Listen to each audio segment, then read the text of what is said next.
Miren, la verdad es que vivimos en un mundo que está literalmente inundado de datos. Pero ¿saben qué? La gran mayoría de esos datos son puro ruido. Así que hoy vamos a ver cómo se encuentra la señal en medio de todo ese ruido. Cómo transformamos esos datos crudos en conocimiento que de verdad sirva para algo. De eso se trata la minería de conocimiento.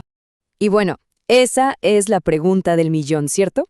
Es como si estuviéramos navegando en un océano gigantesco de información. Pero ¿cómo le hacemos para encontrar esas joyas que están escondidas bajo la superficie? Justo eso es lo que vamos a explorar aquí. A ver, esta es nuestra hoja de ruta para hoy. Primero, vamos a definir qué es exactamente la minería de datos. Después, nos metemos con los dos tipos principales, la descriptiva, que mira al pasado, y la predictiva, que mira al futuro.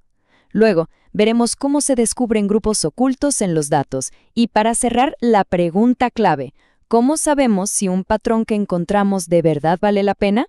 Perfecto. Vamos a arrancar por el principio. ¿A qué nos referimos cuando decimos minería de datos? ¿Qué es en realidad?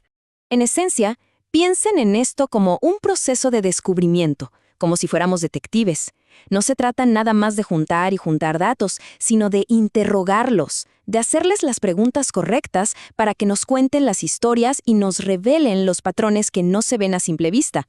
Es básicamente el puente que conecta un montón de datos crudos con decisiones inteligentes y bien informadas.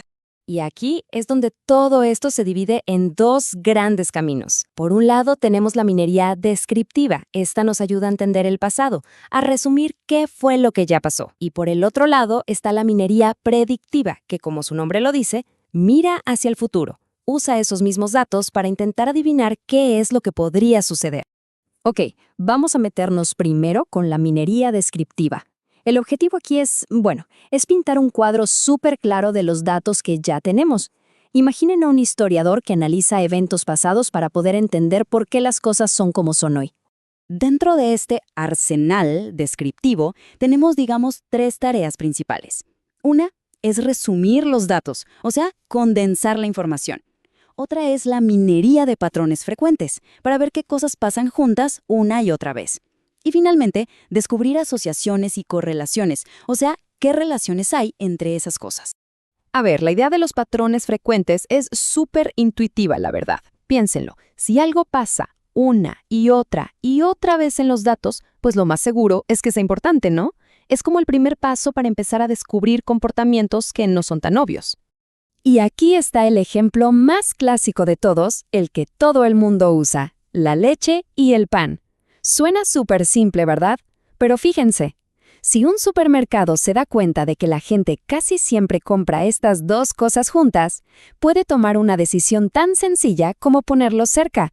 Y con eso, ¡pum!, puede que aumenten las ventas. Es simple, pero funciona. Ok, pero las reglas de asociación van un pasito más allá.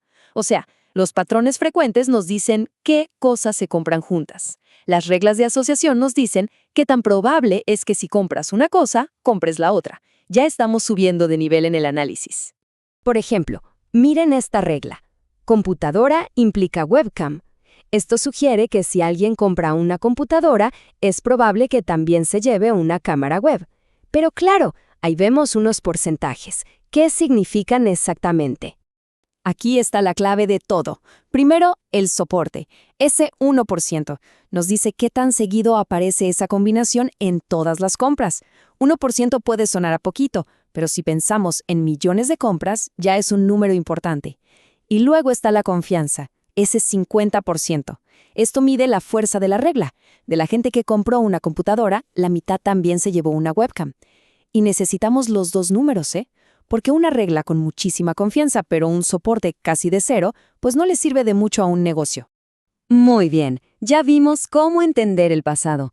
Ahora vamos a lo emocionante, predecir el futuro. Aquí es donde la minería de datos se convierte en una especie de bola de cristal, pero una que funciona con datos y evidencia, no con magia. En este mundo de la predicción tenemos dos herramientas principales. Por un lado, la clasificación, que básicamente nos ayuda a poner las cosas en cajitas o categorías. Por ejemplo, predecir si un cliente va a responder sí o no a una campaña. Y por otro lado, la regresión, que en lugar de una categoría nos da un número concreto. Por ejemplo, predecir exactamente cuántos ingresos va a generar un nuevo producto. Un modelo de clasificación muy común es el árbol de decisión. Imagínenselo tal cual, como un diagrama de flujo. Empieza con una pregunta, algo como, ¿la persona es joven o mayor? Dependiendo de la respuesta, te vas por una rama.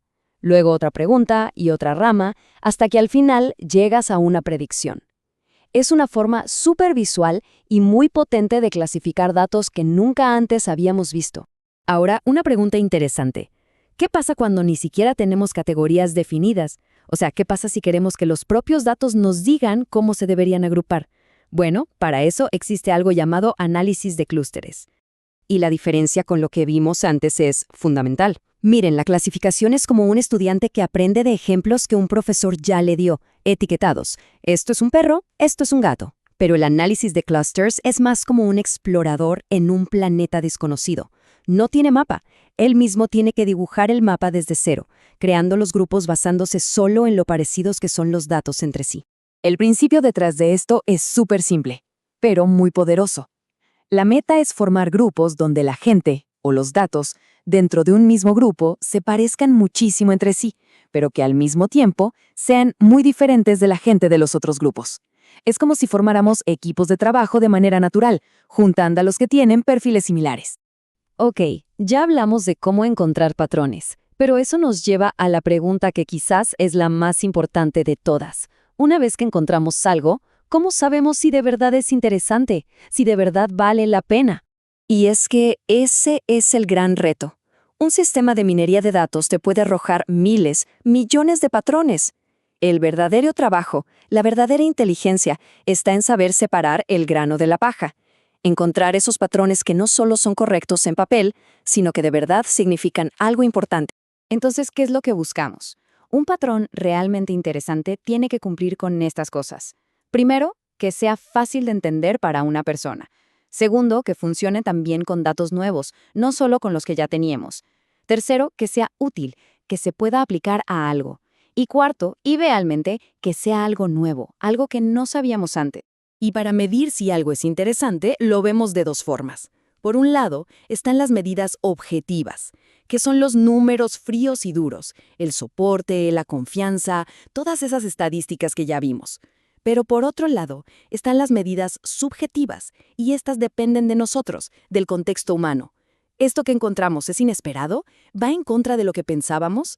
Y la más importante de todas, ¿podemos hacer algo con esta información? Exacto. Un patrón se vuelve accionable cuando podemos hacer algo con él, y este es el objetivo final. Un patrón como, por ejemplo, después de una serie de temblores pequeños, a menudo viene uno grande. Eso no es solo un dato interesante, es algo que puede salvar vidas. La capacidad de actuar sobre un descubrimiento es lo que lleva a la minería de datos de ser un simple ejercicio académico a ser una herramienta que puede, de verdad, cambiar las cosas. Y con esto cerramos el círculo. Al final del día, la minería de datos no se trata de encontrar todos los patrones posibles, sino de encontrar los patrones correctos. La tecnología es increíble, puede encontrar las conexiones, sin duda, pero al final, somos los humanos quienes tenemos que decidir qué conocimiento es realmente valioso y, sobre todo, cómo lo vamos a usar para construir el futuro.